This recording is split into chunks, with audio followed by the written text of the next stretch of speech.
우리 하나님 말씀은 사도행전 18장 12절부터 17절까지 같이 우리 합독하겠습니다.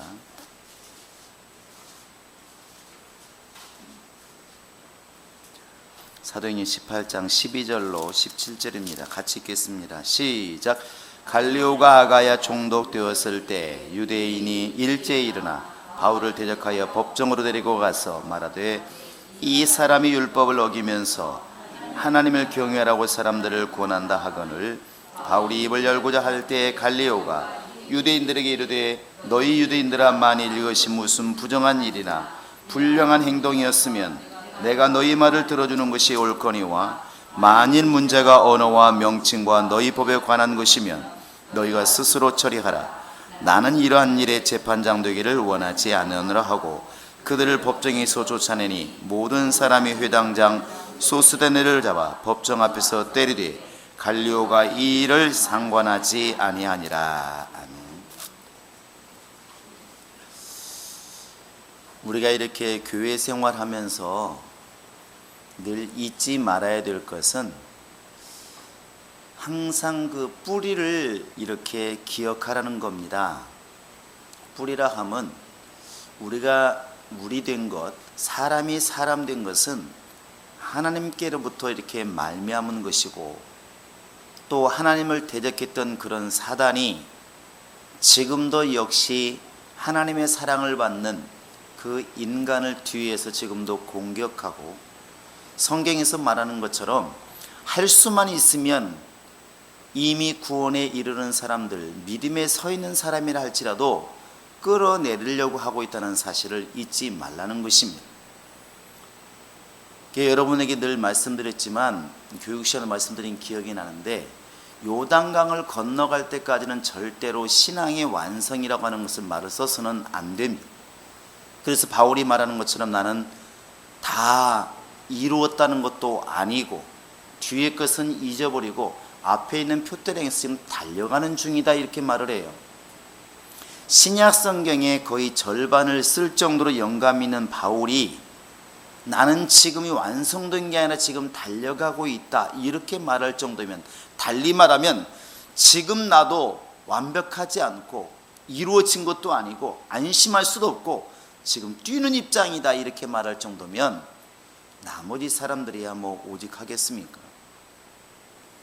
근데 사람은 항상 이 원수에게 속는 기질이 있습니다.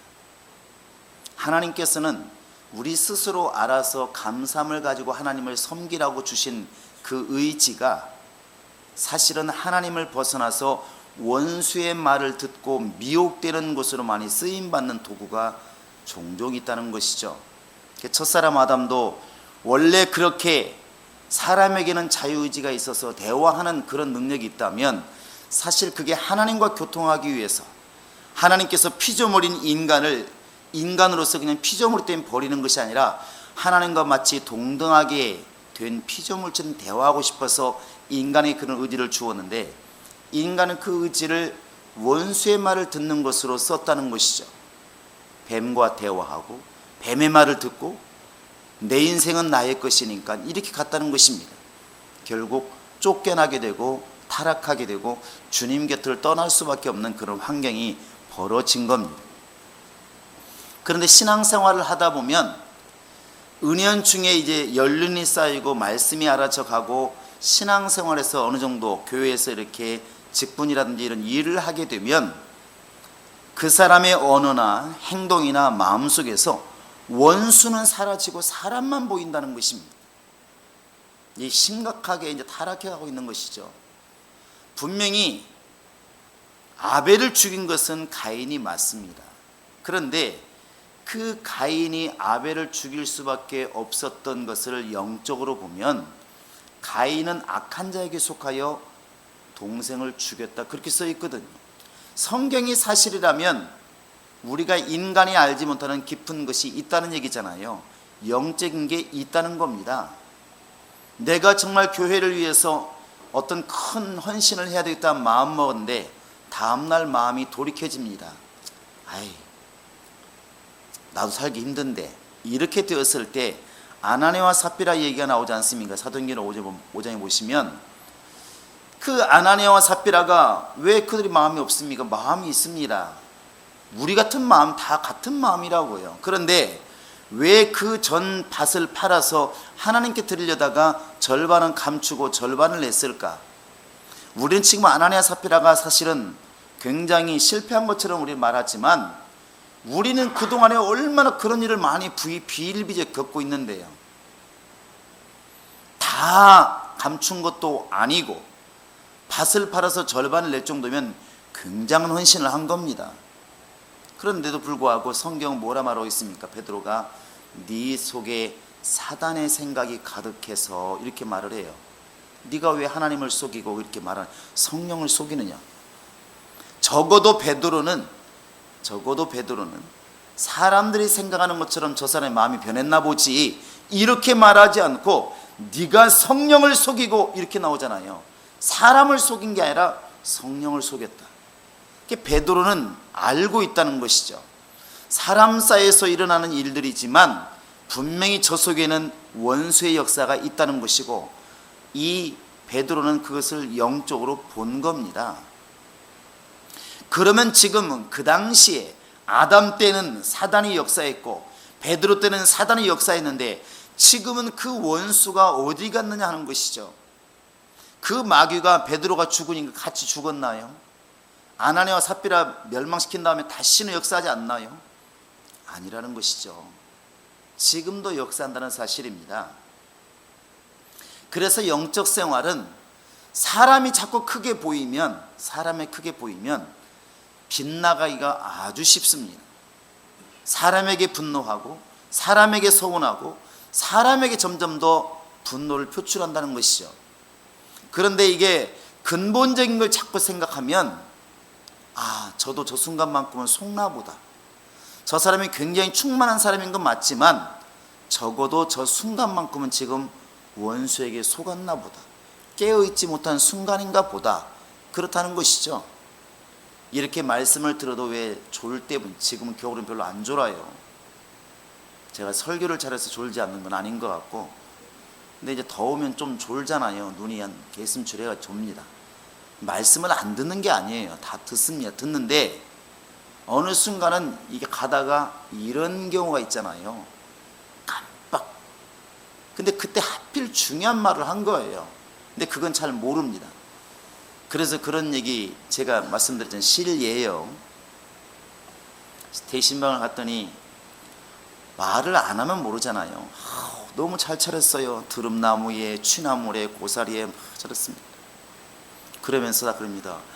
엄청나게 차리셨네요. 딱 그러니까 목사님이 회만 잘 드시면 회를 동생집이 횟집을 하니까 회를 차리려고 그랬는데 목사님이 회를 못 드신다고 그래서 이렇게 했어요. 그래서 언제요? 그랬더니 목사님이 설교 중에 말씀하셨잖아요. 나는 회를 못 먹는다고.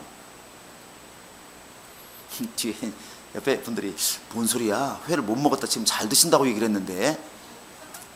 그러니까 그 순간에 무슨 생각이 들었는지 졸았는지 모르겠지만 저는 원래 회를 못 먹었습니다. 여기까지는 들었어. 근데 그 다음에 제가 30대 중반부터 회를 먹기 시작했기 때문에 남들과 지금은 남자들이 한 점 먹을 때 저는 2점을 먹어야 70살 가야 본전입니다. 이렇게까지 얘기했는데도 이 뒤에 건 못 들은 거예요. 사람이 깜빡하면 그럴 수 있잖아요. 깜빡. 근데 그 사람이 평소에 열심히 안 하느냐, 열심히 말씀을 안 듣느냐? 아닙니다. 열심히 목사 말을 잘 듣고 순종을 잘하고 교회에서도 순종적이에요. 무엇을 얘기하고 있냐면 베드로처럼 충만해도 주는 그리스도시요 살아계신 하나님의 아들이십니다. 여러분에게 이 말을 시키면 당연히 합니다. 왜? 앞에 한 사람이 있으니까 다 하잖아요. 그런데 베드로가 이 말을 할 때는 성령이 임할 때도 아니었어요. 성령이 인간에게 임할 때가 아니었다고요. 근데 이것을 말할 정도면 베드로가 굉장한 사람이라고요. 그러니까 예수님께서 바요나 시몬아 네가 복이 있도다. 정말 더 복 있는 사람이로다. 근데 그런 베드로가 잠시 후에 벌어질 일을 모르잖아요. 예수님께서 너무 충만하니까 제자들이 그때 충만할 때 얘기를 하잖아요. 야, 나는 죽어야 돼. 무슨 말씀이세요? 나는 죽어야 하리라. 그리고 죽은 다음에 사흘 만에 살아날 것인가 걱정하지 말고 믿음 잃어버리지 말고 기도하고 준비하고 있으라. 이렇게 말하니까 베드로가 딱 나서서 주여, 절대로 주님 죽는 것을 나는 볼 수 없습니다. 내가 죽을지언정 그런 일 없습니다. 예수님께서 눈물을 흘릴 줄 알았어요. 난 너 같은 제자를 둔 게 얼마나 감사한, 지금 같은 그럴 것 같아요. 말이라도 이렇게 목회할 때 목사님 우리 교회는 왜 이래요? 이런 사람이 10명 중에 8명이거든요. 교회는 거의 그렇습니다. 잘할 때는 아무 말이 없어요. 그런데 반대로 좀 사랑과 선행을 격려해서 난 목사님에서 목숨 걸겠어요. 교회를 위해서 목숨 걸겠어요. 주님에서 목숨 걸겠어요. 이런 말들이 좀 많았으면 좋겠어요. 대답을 안 합니다. 그런데 그런 말을 들으면 목사는 막 힘이 날 것 같아요. 야, 우리 교회는 저런 분 때문에 돌아간다. 오늘 또 어김없이 원수는 역사합니다. 얼마나 우리가 예배를 준비하고 있지 않다는 걸 보여주고 있는 것입니다. 지금부터는 뭐라 하겠습니다. 자, 우리가 이렇게 굉장히 이렇게 충만한 것처럼 보이지만 그런 일이 벌어지면 사람이 순간적으로 당한다는 거예요. 예수님께서 사탄아 내 뒤로 물러가라 이렇게 말했을 때 베드로가 얼마나 가슴이 철렁했을까. 아니 도대체가 내가 주님을 위해서 주님 배반했다고 말한 것도 아니고 주님 위해서 죽겠다고 말하는데 주님 보호가 하겠다고 말하는데 왜 나보고 사탄이라고 말을 하지? 여러분 이해가 되십니까? 갑자기 여러분들이 목사님 절대로 고난당하지 않도록 내가 지켜줄 겁니다 이런 말하는데 사탄아 물러가라 이렇게 말하면 여러분 뭐라 말하겠습니까? 이상한 목사님이네 그러겠지. 잘해보라지 그러지 않겠습니까? 그런데 예수님은 그렇게 말씀하신 거예요. 그때 말씀하신 예수님의 말씀은 베드로를 지금 보고 말하고 있지만 베드로를 통해서 역사하고 있는 지금 사탄을 보고 있는 것입니다. 그러니까 용어가 만약에 베드로가 미웠더라면 나쁜 놈의 자식 충만하지도 않고 이렇게 말했겠지만 뭐라고 말했다고요? 베드로야 물러가라? 사탄아 물러가라 이렇게 말한 거예요. 말은 베드로가 했는데 베드로를 지금 그렇게 눈을 멀게 만든 게 누구냐면 사탄이라는 거죠. 아담이 지금 선악과를 따먹었습니다. 분명히 죄는 죄, 아무리 남의 말 듣고 따먹었어도 죄는 죄입니다. 그러나 하나님께서는 분명히 아담도 책망하시고 벌을 내리시지만 아담을 그렇게 타락시킨 마귀는 반드시 죽을 것을 말씀하시잖아요. 네 머리를 상하게 할 것이다. 하나님은 아담을 보고 있지만 아담을 역사하게 만드는 타락하게 만드는 사단을 이미 보고 있는 겁니다. 이 눈을 갖는 것이 영적 생활이 이렇게 매우 중요하다는 것이죠. 매우 중요합니다. 이런 일들은 작게는 매 순간 크게 보면 매년 매 교회마다 사람마다 계속 일어나고 있다는 사실입니다. 우리가 지금 사도행전을 보면서 이런 패턴을 계속 지금 보고 있는 것입니다. 그래서 예수님께 그런 책망도 듣고 칭찬 들었던 베드로가 베드로전서 5장 9절에 보면 이렇게 말을 해요. 너희는 마귀를 대적해라 이렇게 말하면서 세상에 있는 모든 너희들의 형제들이 곧 예수 믿는다고 하는 모든 사람들이 어떻다고? 따라서 하시기 바랍니다. 동일한 고난. 크게 하세요. 동일한 고난. 동일한 고난을 받는 줄 알미라 그랬어요. 지금 너희만 예수 믿는 너희만 핍박당하고 고통당한 것이 아니라 지금 이 순간에 흩어져 있는 우리 형제들 또 앞으로 예수 믿을 사람들도 똑같이 예수를 제대로 믿으면 이 원수로부터 똑같은 고난을 당한다는 것입니다. 이게 성경이 가르쳐주고 있는 말씀이. 그래서 예수님이 이렇게 말하잖아요. 너희가 나를 따라오려거든 그냥 내 발자국 따라오고 편하게 따라오라 이렇게 말씀하지 않고 너희가 나를 따라오려거든 너희 십자가 네 십자가를 지고 나를 따를 것이니라. 그 이야기는 누구든지 예수 믿고 따라가려고 하면 누구든지 지어진 십자가가 있다는 것이죠. 누구나 그게 있다는 것입니다. 그것은 누구나가 예수님이 고난받고 죽으신 그것처럼 예수를 제대로 믿으면 결국에 죽음의 길로 간다는 것입니다. 누구 때문에 죽임 당하겠습니까? 원수 때문에 결국 그런 고난과 죽임을 당하게 되는 것입니다. 바울도 마찬가지죠. 지난번까지 회당장 이렇게 그리스도 같은 사람이 믿고 얼마나 많은 사람이 믿어서 예수를 잘 믿습니까? 그런데 결국 이 고린도에서도 역시 핍박을 받습니다. 이제 오늘 말씀은 그거지 않습니까? 여기에 나오는 그 갈리오라는 사람이 나오는데 이름은 잃어버려도 괜찮습니다. 여러분, 아가야가 어디라고 그랬죠? 고개를 드시기 바랍니다. 고개를 들라. 마게도냐는 어디라고 그랬어요?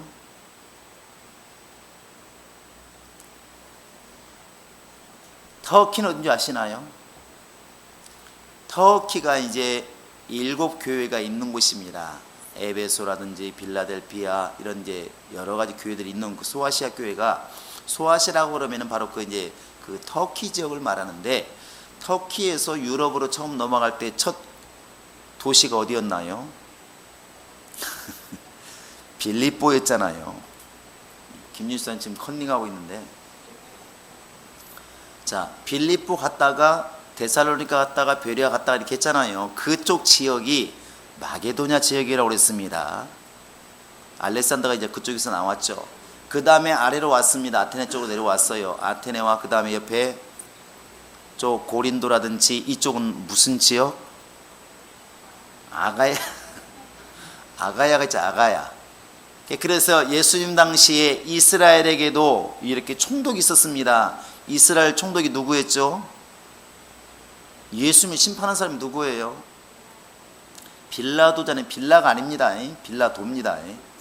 빌라도가 예수님을 심판했어요. 그러니까 총독이라 하면 로마가 그 당시에 지배하고 있는 나라들 성마다 또 나라마다 관리를 보낸 거예요. 그 관리의 장이 이제 총독입니다.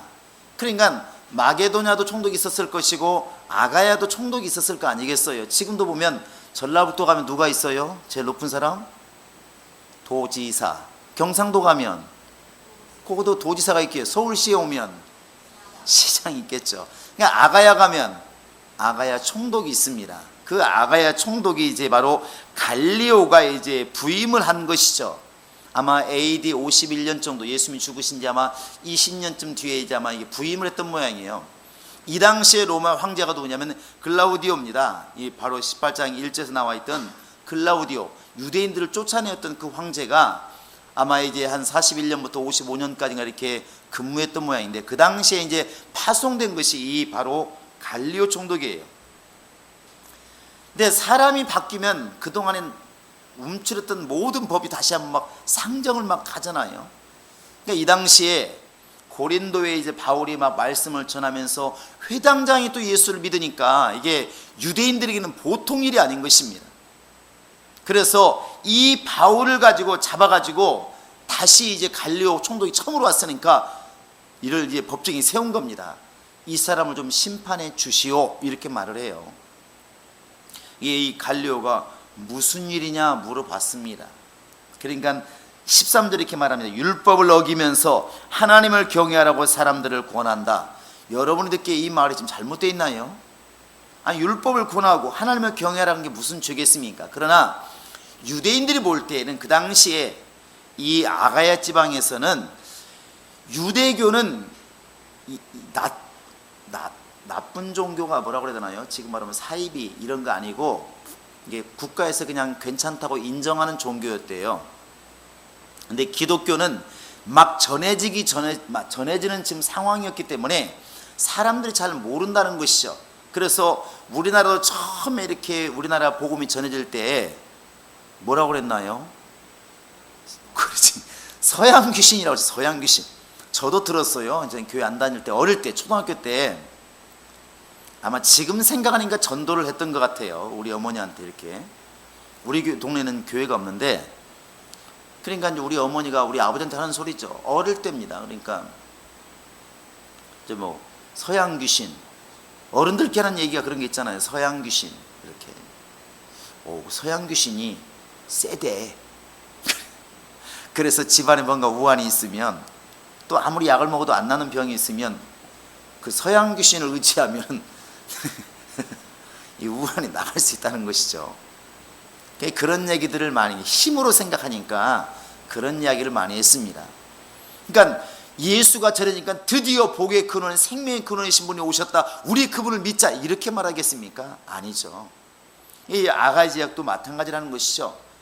바로 예수님께서 모든 율법의 마침이 되시고 우리가 기다리는 메시아시고 그분은 부활하셨고 그분은 우리의 생명이시다, 그분을 믿어야 우리 산다, 이렇게 전하니까 유대인들이 볼 때 저건 완전히 사입이다, 진짜 메시아는 지금 오지도 않는데 메시아 왔다고 지금 거짓말하고 있고 사람들을 현혹시키고 있다, 이렇게 생각을 하는 것입니다.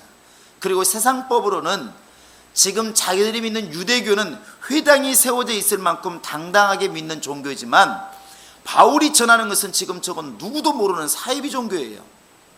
그래서 이 사람은 이렇게 이제는 바로 고발을 한 것이죠. 더더군다나 우리 앞에서 읽은 것처럼 이런 지금 그리스도와 같이 회당장이 예수를 믿었으니까 어떻게 되겠습니까?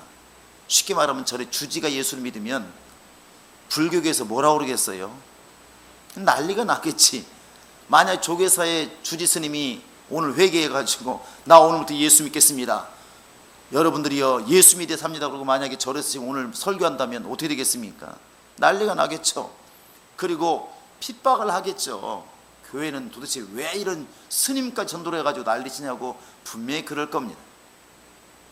이제 그런 일이 벌어지니까 유대인들이 막 가뜩이나 지금 바울이 미워 죽겠는데, 원래 유대교를 잘 믿던 사람이 변화됐기 때문에 더 미운 겁니다. 그런데 더더군다나 이렇게 회당장이 믿게 되고 뒤에 나오는 소스데네까지 믿게 되니까, 소스데네도 이제 회당장으로 나오는데 이 사람들이 막 난리가 난 것이죠. 근데 한 회당이 어떻게 회당장이 둘이 있었을까 그러는데, 여기는 설이 있습니다. 큰 회당에는 둘이 있는 경우도 있었대요. 뭐 회당장, 부회장장인지 모르겠지만 둘이 있었는 경우도 있었고, 아니면 좀 더 유력하게 유추를 해보면 먼저 이 그리스도보라는 회당장이 먼저 예수를 믿고 나니까 회당장이 당장 없어졌잖아요. 예수 믿고 회당장을 떠나니까 예수 믿는 사람이 되었으니까 그 다음에 된 사람이 소스데네가 아닐까 생각을 합니다. 나중에 보니까 소스데네를 잡아가지고 이제 다시 핍박하지 않습니까?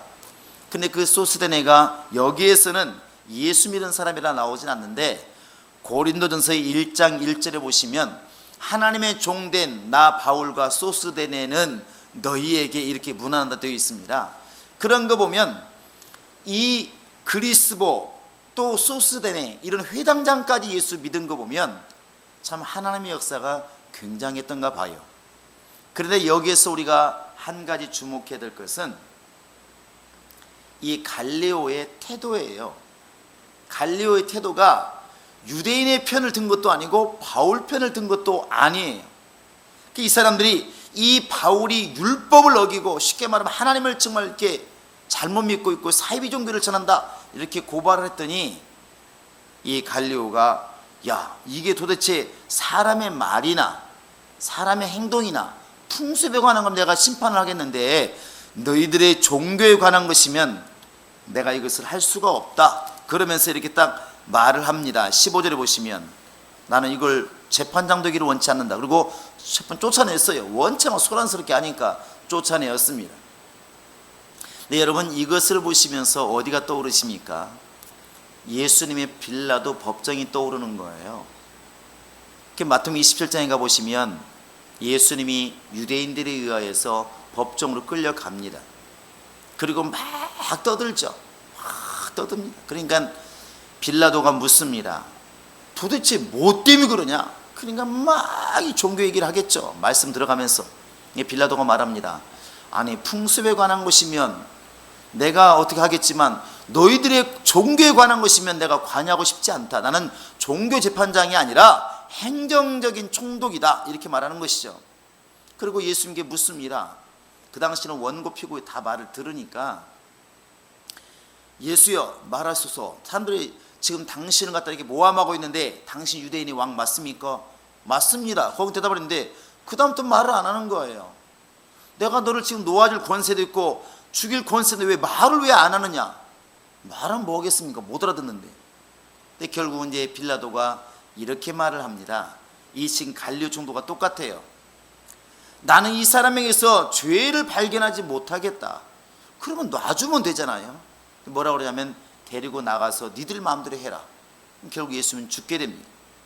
똑같은 일이 벌어지는 거예요. 이 갈리오도 옳다 그르다가 아니라 그냥 내버려 두는 것입니다. 내버려 두는 거예요. 여러분, 하나님의 사람이 세상에서 과연 하나님의 도움 없이 도움이 올 수 있을까? 그건 아니라는 것입니다. 우리를 돕는 분은 오직 하나님 한 분이십니다. 할렐루야. 그리고 분명히 에베소 6장에 나와 있는 것처럼 우리의 씨름이라고 하는, 우리의 싸움이라는 것은 육체에 관한 싸움이 아니라는 것이죠. 세상에 있는 정말 악한 영들과 어둠의 영들, 하늘에 있는 정말 어둠의 영들, 그들과의 싸움이 우리의 싸움이고 정사와 권세와의 싸움이라고 그랬습니다.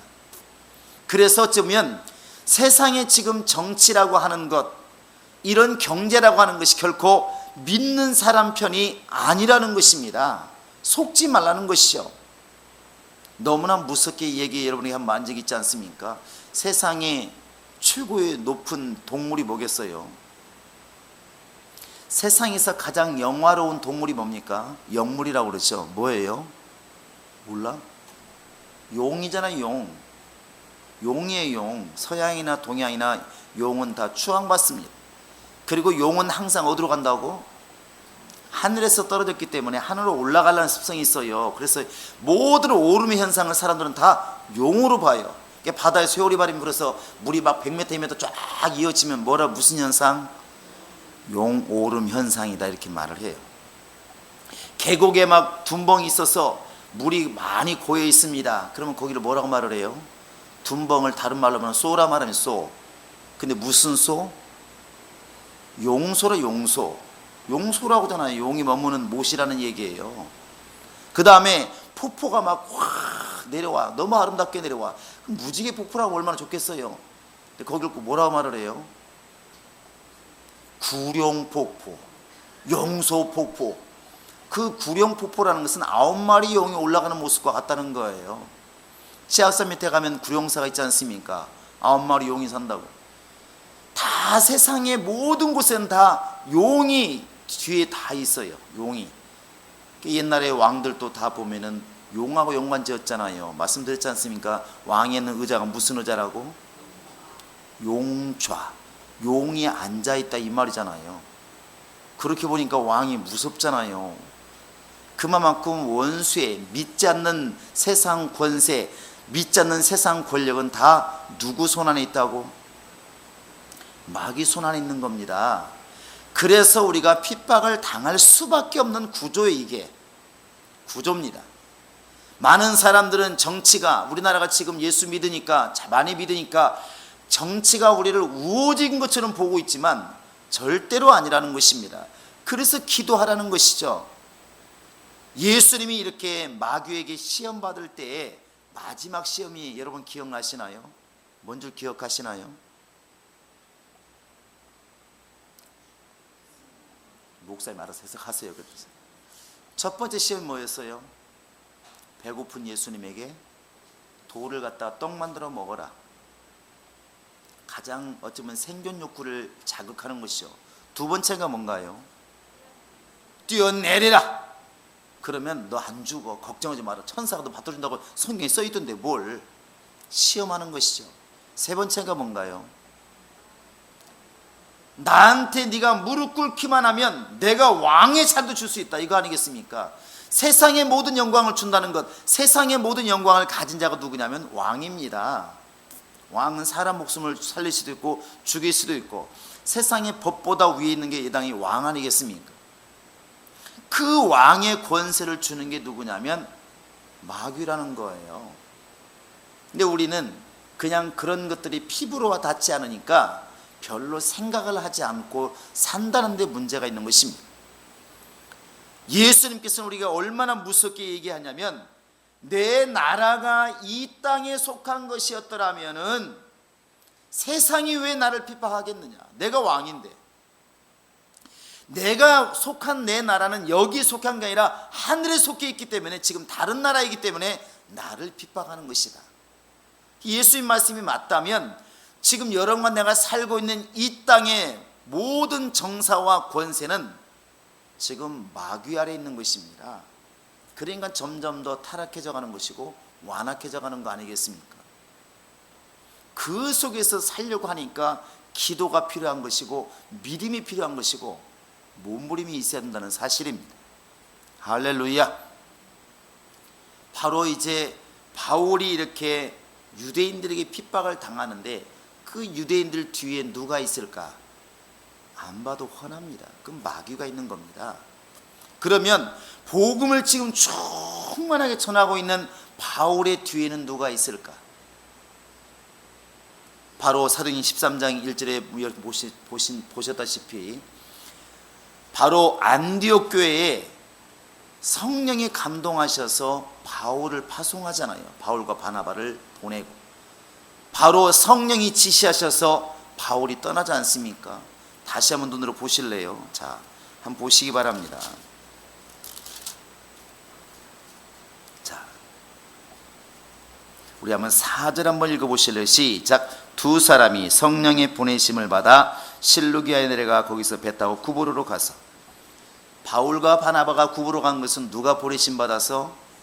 누가 보내서? 성령이 보내어서. 자, 2절 한번 읽어보시겠습니다. 시작.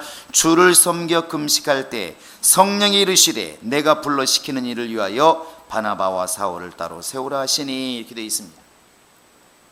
지금 우리는 바울이 움직이는 것만을 보고 있지만 바울이 이렇게 곳곳에 가서 복음을 전하고 있는 것은 누가 보냈다고요? 성령이 보내고 있습니다. 누가 지금 지키고 있을까요? 성령이 지키고 있는 것입니다. 우리가 지금 바울이 성령의 뒤에서 보호하시고 쓰고 있다는 것을 인정한다면 지금 복음을 방해하고 바울을 핍박하고 있는 사람 뒤에는 누가 있을까? 성령이 아니라면, 하나님이 아니라면 누가 지금 그들을 붙들고 있을까? 그게 바로 사탄이고 마귀라는 사실입니다. 그건 지금도 이 구도는 변하지 않는다는 것입니다. 근데 이것이 딱 나누어져서 남자는 다 성령의 사람, 여자는 다 마귀의 사람, 이렇게 눈에 띄게 딱 갈라져 있으면 좋을 것 같아요. 아니면 수염 난 사람은 성령의 사람, 수염 없는 사람은 마귀의 사람, 이렇게 딱 눈에 보이게 구별되면은 얼마나 우리 행동하기가 좋겠어요. 다 표시가 나니까. 그런데 표시가 안 나고 깨어있지 않으면 순간적으로 당할 수가 있다는 데 문제가 있는 것입니다. 베드로가 늘 얘기하는 것처럼 너무나 충만한 사람도 잠깐 동안 충만하지 않으면, 미혹되면 귀가 가리워져서 안 들린다는 데 문제 있습니다. 주의 음성이 안 들리는 거예요. 너무나 분명한데 안 들리는 것입니다. 우리는 그렇게 말하잖아요. 아이고, 예수 믿는데 왜 주의 말씀이 안 들리겠어요? 예수 믿는데 왜 주님이 안 보이겠어요? 그러면 이렇게 반문할 수 있습니다. 그 엠마오로 가는 두 제자가 누구 만났나요? 크게 말하세요. 누구요? 누구와 함께 걸어갔어요? 누구와 함께 대화했습니까? 예수님과 대화했다고요. 그것도 부활하신 예수와 함께. 근데 예수를 알아보았나요? 몰라보았나요? 몰라보았어요. 그렇다고 해서 증거가 없었느냐? 있었어요. 가슴이 뜨거워졌었고 뭔가 있었어. 그런데 그게 예수님인 걸 모르는 거예요. 옆에 계신 분이 예수님을 모르는 거예요. 성경을 열어서 깨닫게 해줌에도 불구하고 모르는 거예요. 책망하고 있으면 모르는 거예요. 나중에서 돌아와서야 예수님이 깨닫게 해주시니까 어쩐지 마음이 뜨겁더라고, 어쩐지 마음이 훈훈해지고 막 감동이 되더라고. 그럼 뭐예요? 이미 지나갔는데. 예수를 봤다고 보이는 게 아니더라는 것이죠. 귀가 가려워지고 눈이 가려워지면 안 보이는 거예요. 너무 참 신기하더라고. 그게 바로 영적 생활이라는 게 참 어려움이 있습니다. 늘 우리가 종말론 얘기하잖아요. 그 담임 선교 때 그런, 이게 저도 인생 중에 가장 큰 경험이었기 때문에 참 같이 신앙생활 그쪽으로 많이 갔고, 근데 그때 가가지고 그렇게 막 대화를 하고 해도 야, 이게 딱 한 번 돌았으니까 안 믿더만요. 성경을 가지고 아무리 얘기를 해도 예수님께서 이게 써있지 않느냐, 때와 시는 아무도 모른다고, 천사도 모른다고 써있는데 왜 안다고 그러느냐, 우리 성경이 그럼 바꿔졌느냐, 웃기지 않느냐. 예수님이 친히 말씀하시기를 이미 때와 기한은 아버지만 하신다고 사도행 1장에 나와 있는데 뭔 소리냐 해도, 아이 그땐 때가 멀었으니까 그러고 지금은 가까우니까 알려준다는 거예요. 야, 그러면 똑같이 우리가 말하지 않습니까? 천지는 변해도 하나님의 말씀은 변하지 않는 게 주의 말씀이라고 하는데 이거 어떻게 된 거냐 해도 안 믿는 거예요. 왜? 귀가 가려워졌어. 이게 그래서 미혹이라는 게 정말 무섭더라는 것입니다. 정말 무섭더라는 것이죠. 그 뒤에 누가 있었을까?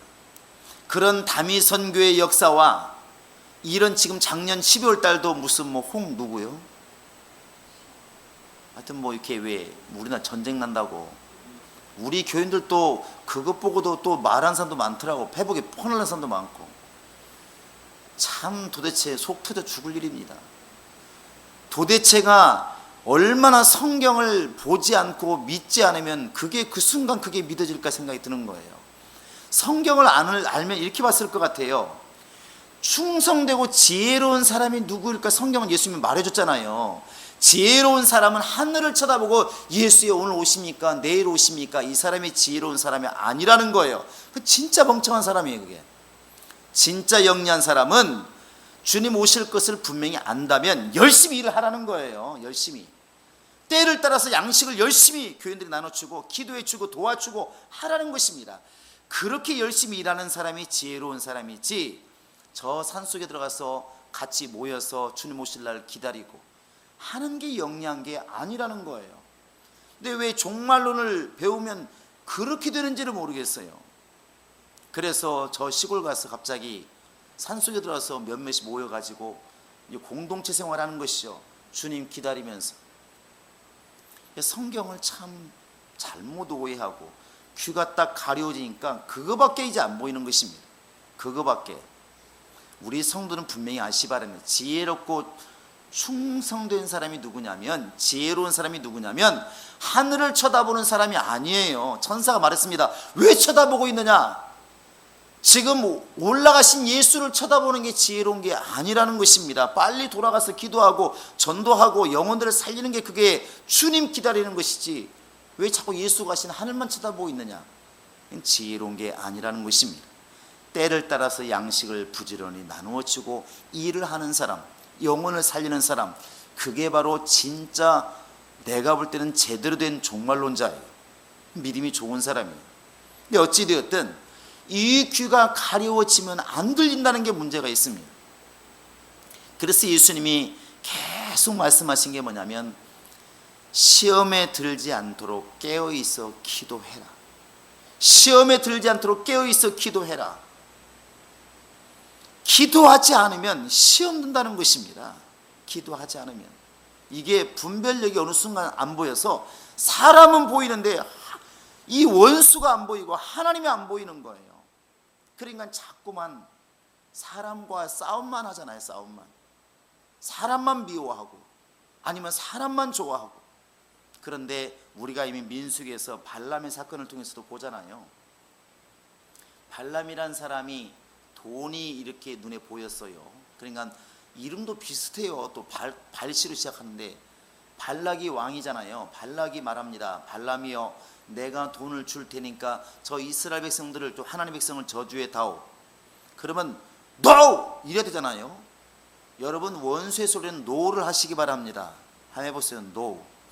싸납게 하라고 그랬잖아요. 원수의 소리는 어떻게 하라고? 그렇게 하라고 그랬어요. 더 세게 하니까. 시작. 이 NO를 못해서 문제야. 자, 아담과 마지막 아담의 차이가 뭐냐면, 첫사람 아담은 NO를 못했어요. 그런가요? 야, 이 선악과를 따먹으면 어떻게 된다고? 하나님 천 될 것이야. 하나님 너 속인 거야. 그러니까 그래요? 그 따먹었어요. 그때 어떻게 된다고? NO! 그랬으면 됐을 텐데 그걸 못한 거죠. 근데 마지막 아담은 어떻게 했다고요? 사마귀고 아무 도와줄 수 없습니다. 마귀가 죽일지도 몰라. 하지만 마귀가 나에게 경배해라 했을 때 어떻게 했습니까? 싸납게 한번 해봐. 시작. 또 이렇게 싸는 단칼에 잘라. 단칼에 생각할 여지도 없어요. 또 잘라버렸다고. 그렇지. 물러가라. 그것이 바로 승리의 비결입니다. 승리의 비결. 영적 생활은 이 뒷면을 보는 거예요. 근데 발람은 이미 물질의 눈이 어두워져 있어요. 말로는 안 하잖아요. 말로는 이렇게 말하잖아요. 하나님이 복 주시는 백성을 내가 어떻게 저주하랴? 나는 그거 못한다. 근데 뒤에 단서가 붙잖아요. 확실한 노가 아니에요. 노할 것 같은데, 노은 것 같은데 이거잖아요. 한번 내가 알아볼게. 노은 것 같은데.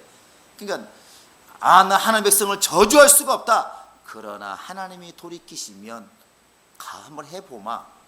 기도해보니까 하나님이 너 지금 뭐하고 있냐? 쓸데없는 짓거리 하지 마라. 그냥 돌아왔어요.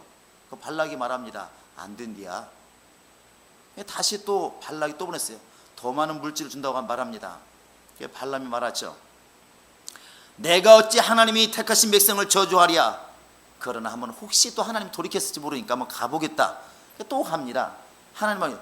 너 정신 있냐 없냐? 돌아가! 돌아왔어요. 근데 세 번째 또 말합니다. 많은 일에게 돈을 주면서 저 좀 해다오. 돈 많이 줄 테니까 평생 동안 먹고 사시는 돈을 줄 테니까. 그러니까 발람이 또 말을 하지 않습니까? 하나님이 택하신 백성을 내가 어떻게 저주할 수 있겠느냐? 그러나 한번 내가 기도는 해보마. 근데 웃기는 게 뭐냐면 하나님이 그렇게 하니까 하나님 포기를 했어요. 가라. 저주해라. 근데 잘못 성경을 처음 읽을 때 저도 이해가 안 됐어요. 왜 하나님이 가라고 해놓고 나중에 훗날 보면 발람부터 죽여라. 그 신약에 가보면 발람은 어그러진 길로 갔다게 돼 있어요. 발람이 뭘 잘못했지? 기도하고 갔는데 하나님이 가라고 했잖아요.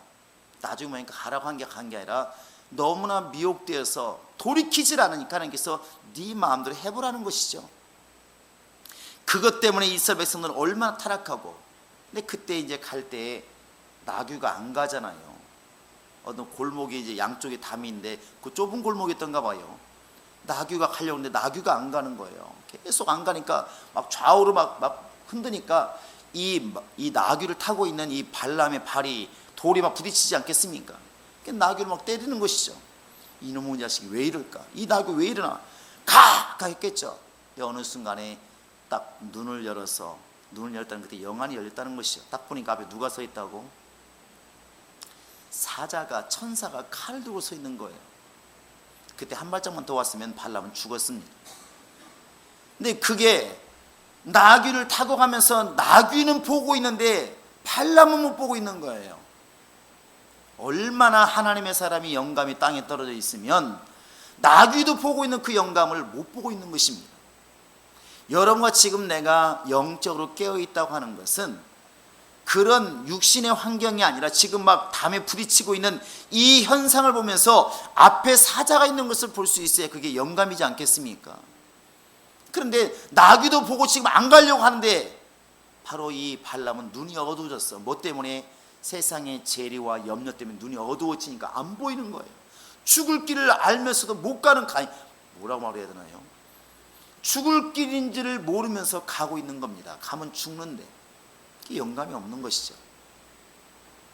지금 우리가 이렇게 사도행전을 읽어왔지만 제가 몇 번을 말씀드렸습니다. 바울이 빌립보에 갔다, 이고니온에 갔다, 더베에 갔다, 구보로에 갔다. 여러분이 이거 머릿속에 드는 건 나쁜 거 아닙니다. 사도행전 한눈에 보는 건 좋지만 더 중요한 것은 뭐냐면 그 지금 바울을 인도하고 계시는 성령의 역사를 보는 겁니다. 그래서 제가 가는 곳마다 유대인들이 핍박하는 것은 크게 많았지만 하나님이 그 핍박 중에서도 바로 서기오 바울을 세우시고 또 디모데를 만나게 하시고 브리스길라와 아굴라를 만나게 하시고 누디아를 만나게 하셔서 빌립보 교회를 세우게 하시고 야손을 갖다 세워서 정말 이렇게 대선과 교회를 세우게 하시고 이게 하나님의 역사가 있다는 것이죠. 누구의 역사? 눈에 안 보이지만 성령의 역사가 이렇게 있다는 사실입니다. 그게 영감입니다. 우리는 늘 이렇게 세상 사람들은 눈에 보이는 것을 보지만 실물경제라고 그랬죠. 여러분과 지금 나는 이 세상을 지금 움직이고 있는 두 손, 하나는 하나님의 손이고 하나는 원수의 손인데, 그 원수의 유혹의 손들을 볼 수 있는 눈을 가져야만이 속지 않을 수가 있다는 것입니다. 그리 되시기 바랍니다. 베드로가 와서 묻습니다. 주여, 당신이 그렇게 좋은 말씀을 뿌리고 진리의 말씀 뿌리고 생명을 주는데 왜 가라지가 났나이까? 원수가 그리하였구나. 원수가 그리하였구나. 예수님은 딱 보는 순간 원수 역사를 보고 있습니다. 그러니까 예수님이시죠. 여러분과 지금 나도 그런 눈, 그런 영감을 갖기를 원하고 있다는 것입니다. 여러분, 그렇게 될 수 있기를 주의 이름으로 축원합니다. 영감은 다른 게 아닙니다. 주인의 목소리를 수만 가지 소리 중에서 구별해내는 것입니다. 구별해내는 거죠. 개를 키워보신 분들이 많았잖아요. 아파트 10층에 사는데 주인이 차가 들어오면 벌써 개가 막 문 밖으로 달려나간다고 하지 않습니까? 개들은 주인의 찻소리까지 압니다. 주인의 소리를 알고 주인의 냄새를 알아요. 기가 막히게 합니다. 근데 과연 우리는 얼마나 주인의 음성을 잘 듣고 있는, 세상 사람보다 얼마나 영적으로 더 분명하게 주의 음성을 듣고 있는가? 예수님 말씀하십니다. 내 양은 내 음성을 듣거니와. 그게 영감 아니겠습니까? 원수가 이렇게 역사할 때 대번에 알아쳐 예수님처럼 사탄을 물러가라 하는 것이 그게 영감 아니겠습니까? 이렇게 핍박하고 있는 유대인들, 또 그 중에서 복음을 전하고 있는 바울, 이들을 지금 쓰고 계시는 하나님과 정말 이 핍박하는 자들을 지금 뒤에 조종하고 있는 마귀의 역사를 볼 수 있는 그런 영감이 여러분과 지금 나에게 있기를 주의 이름으로 축원합니다. 이런 믿음과 영감을 놓고 기도할 수 있기를 주의 이름으로 축원합니다. 이 시간 오늘 다 같이 기도하시겠습니다. 기도할 때 하나님, 내게 영감을 더하소서.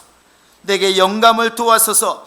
하나님의 말씀을 깨닫고 하나님의 세계를 볼 수 있는 주의 음성을 듣고 주를 따를 수 있는 그러한 영감이 내 안에 있게 하소서. 다 같이 우리 기도하시겠습니다. 지금은 우리 주 예수 그리스도의 은혜와 하나님 아버지의 극진하신 사랑과 성령의 교통하심과 인도하심이 우리를 쓰기를 원하시는 성령의 음성을 들으며 그분께 순종하여 살기를 결정하는 모든 심령들 머리 위에 지금으로부터 영원토록 함께 있을지어다. 아멘.